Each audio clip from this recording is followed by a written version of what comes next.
Have you ever cried silently while everyone thought you were okay?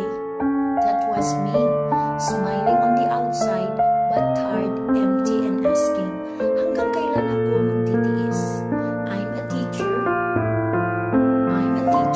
a wife and a mom. Lagi akong nauubusan ng oras para sa sarili ko. Pagod sa trabaho, di sapat ang kita, laging may bayarin pero wala namang naiipon. Ang sakit, ang bigat.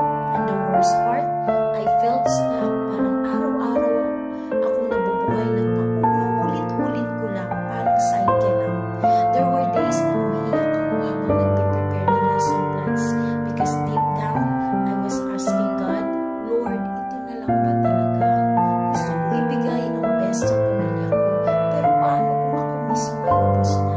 And then one night, habang scroll ako sa phone ko, I saw a story, someone just like me, isang nanay, isang empleyado, isang pagod na breadwinner. Pero she said yes to a digital business. That one yes changed everything for her. And I thought, bakit hindi ko subukan? I started my digital business habang nagtuturo pa rin ako full-time. No experience, wala. Techie ba ako? Hindi. But I had the will to change.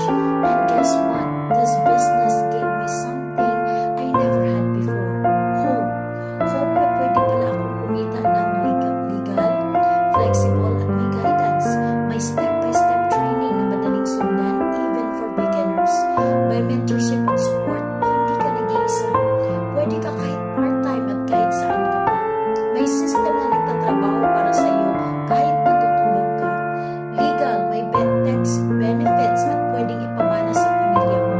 Most of all, it gave me purpose again.